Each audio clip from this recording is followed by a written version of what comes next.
Welcome back guys to Voicey here and another r/EntitledParents. Don't forget Voicey veterans to like, subscribe and hit that bell to never miss an episode. This story was called Entitled Mother-in-Law Didn't Show Up to Our Wedding. A little backstory. My husband and I have been best friends since middle school. We officially went out in 8th grade, but his entitled mother couldn't stand another woman having his attention. He's the baby of the family. So she told him to break up with me and disobedient kids go to hell. She's very religious. He was emotionally manipulated since then, and it ended when we got married. My husband has always been obedient to his parents, never rebelled, grew up singing in church, and always helped out at home. EM always got her way, and is a show-off to her brothers and sisters because she'll emotionally manipulate my, now, husband to buy her designer things. Not gonna lie, he makes great money, and has worked his way up his company. He gets it for her because he believed he's a bad son for not complying. He paid for 90% of her bills, bought her a new RV despite having a mortgage and 4 cars because, in her words, it's always been her dream that we go camping as a family. He also paid for her credit card debt and bought a $2,000 couch when it was almost paid off by my husband. She also used the same credit card that my husband is paying off to have a vacation to Canada. She believes that because she is his mother who birthed him, and now he owes her. It got so bad that he still had a curfew at 22, despite paying almost all of the bills in the house. We missed out on so many things because he had to be home at a certain time. So when we announced that my husband and I were getting married, she disapproved because she knows she's no longer able to emotionally manipulate him if he doesn't live in her home. The day before our wedding, he tried to convince her and she said no.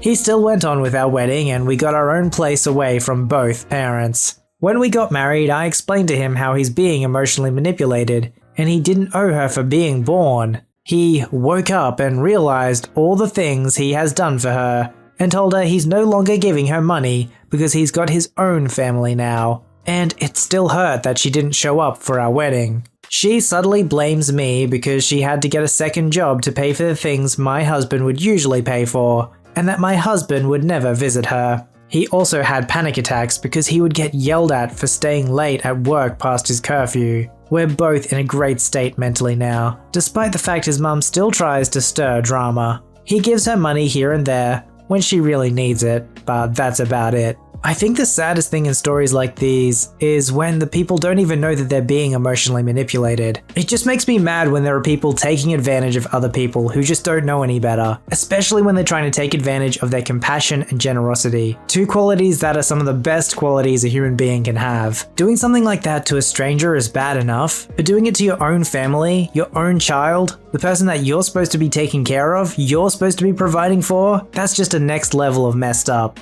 This story was called Entitled Mum Betrays the Whole Family and Ruins My Dad Financially. Well, where do I start? I can't really complain about my childhood, but behind the facade, some things went wrong. There are some money and trust incidents that have caused me to not keep in touch with my mother for 12 years. The context. My father always went to work while my mother raised me and my 2 younger siblings. My father was a simple construction worker and has always worked hard for his money. We talk about herniated disc and arthros hard. My father officially earned $30,000 a year after taxes and insurances. Unofficially, probably a bit more. My grandfather had a small construction company, 20 employees, and a large house and generous property, which my parents inherited. The house was worth about $350,000 at the time, fully paid off. The story. When I was about 12 years old, my grandfather had already died. We had to sell the house. No one could tell us children why. We probably would not have understood it anyways.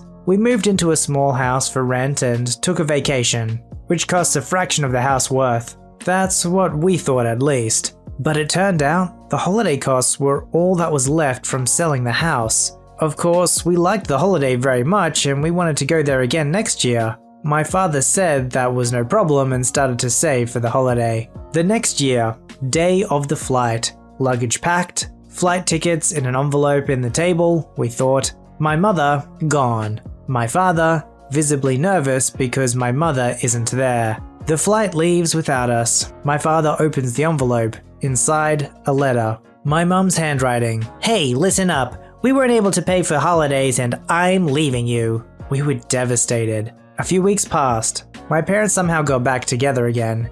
Everything seemed to be normal again. My father was mistrustful, opened a savings account without my mother's knowledge. My siblings and I wanted a game console.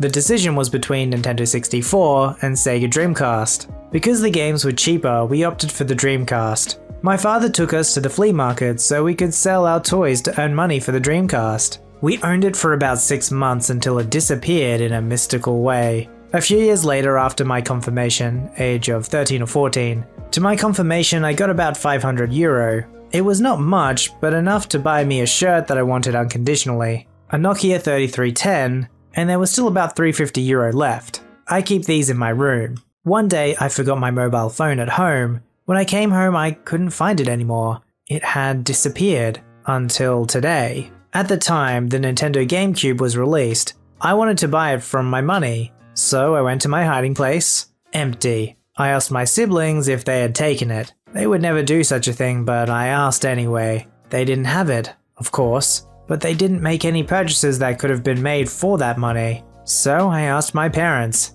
My father was completely astonished. My mother was very angry. No physical violence or anything. The money has never reappeared. I started delivering newspapers to earn money for GameCube. Some years later, I am in the age of about 16 now, we move again. This time an even smaller flat. Life is okay-ish. We don't have money for fun things like cinema, but we don't need to starve. Summer holidays, my last year of high school, age 16 to 17. My father wants to go with us to the amusement park. My mother has no desire. She loves amusement parks. So my dad drives us kids alone. He stops at the bank, wants to withdraw money from the savings account.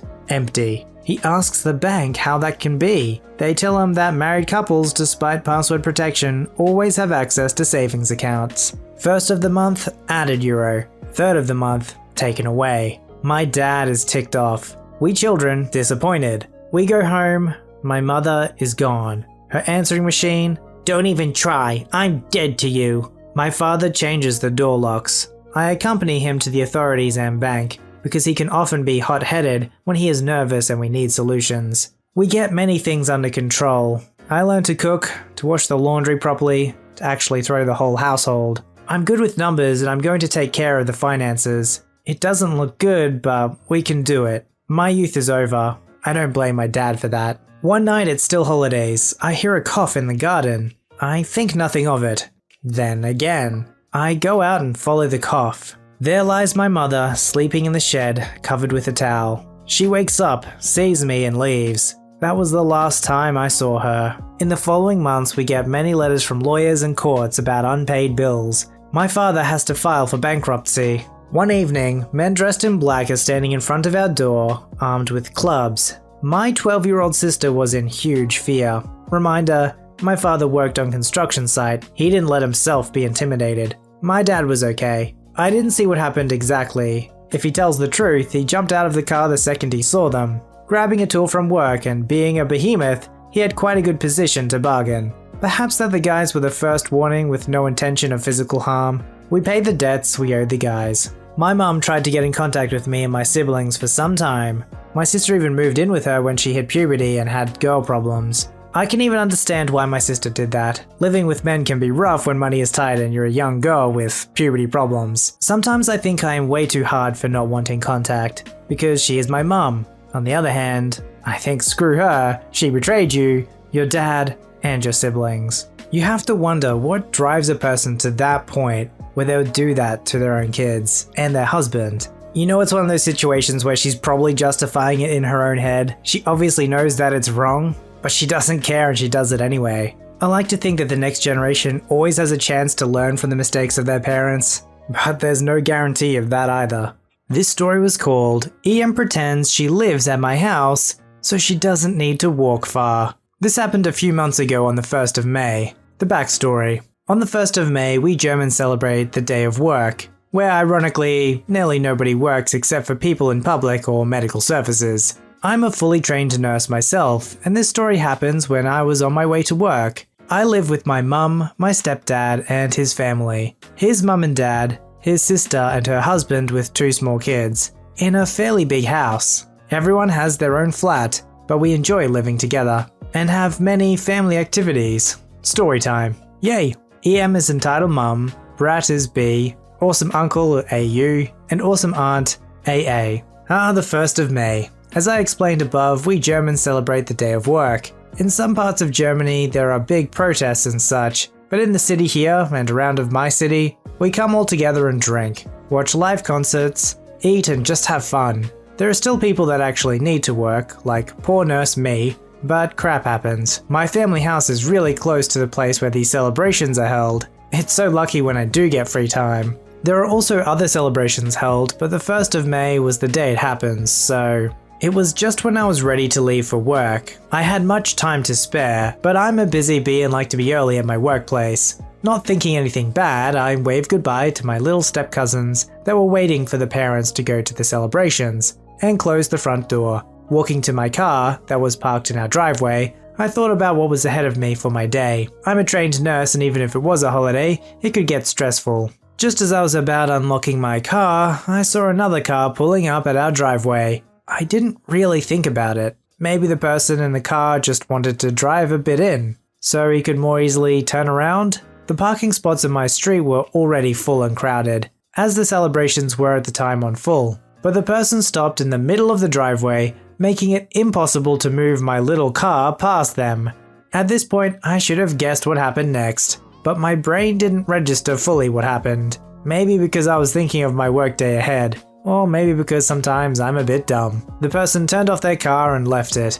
A woman and her 2 kids. I guess they were teens, but I'm crap at age guessing. They left the car and walked in the direction of the festival. This made me a little confused, because you could clearly see that the driveway belonged to our house, and this makes it private property, so I called out to them. Not only once, not twice, no, 3 times. Maybe they didn't hear me or they didn't want to. I was giving them the benefit of the doubt. Excuse me? Hello? Please stop. You can't park here. EM after finally turning around after my slightly confused calling. Why can't I park here? The other spots are full, and that's the only free place. Cause this is private property. I know. We live here. That's my house. It's not a problem. Yeah, we live here. That's my room up there. Pointing at the flat of my step-grandma and granddad. No, I don't think so. At this point, the brat and other kid looked at me annoyed. I don't know why, but they did. And the EM walked closer to me with a slightly annoyed smile. Oh, of course. How would you know it? I lived there for 3 years now. That's my house. And my kids live there with me. Are you saying I'm lying? At this point, I started to get a bit annoyed. I lived there with my family for the last 10 years. When my mum and I moved in, I was 15. And we still live there. Clearly the woman had seen me getting to my car that was in the driveway. Yeah, I do, cause I live there with my parents, and my aunt and uncle, and my grandparents. Unless I gained overnight a new aunt that I don't know about, you don't live here. Could you move your car? I need to go to work and… At this point, EM goes up to my face, as if I called her and her bloodline some bad name, and starts screaming in my face. You are lying! That is my house! I live here! You can't tell me where to park my car in my driveway! Why are you parking here? I'm gonna call the cops! As she rants on and on about how I don't belong here, my aunt and uncle come out with the kids. What's going on, OP? Is everything alright? Who is this woman? I give them both a quick summary of what the woman told me, and they both look at each other a bit confused. We live here! With my in-laws and OP's mum and dad! Who are you? Get your car away! EM, looking embarrassed and clearly lost, tried to find another excuse as why she was allowed to park there, even going so far as to trying to make us believe that she can park there because my parents allowed it. They would have told me or my aunt and uncle. But in the end, they gave up, stormed with the 2 kids in tow back into a car. Brat gave us the finger, which I gave back, and drove off. Funny thing is, if she just asked if she could park there and let me go to work, I would have let her. I know how hard it is to find parking spots on such a day, but being a liar and shouting didn't make it better. I don't know what it's like where you live, but where I live, there are signs that stop you from parking in residential areas if it's a really busy spot, which means the neighbors can get the car towed if they aren't supposed to be parked there. But what would you have done? Would you have decided to make it harder to get to work because you couldn't leave and end up getting the lady's car towed to teach her a lesson? Or would you do the same thing and basically argue with them until they finally move their car? Post your stories, memes, and fan art at r/VoiceyHere. Don't forget to like, subscribe, and hit that bell to never miss an episode. Alright, Voicey veterans, I'll see you in the next one.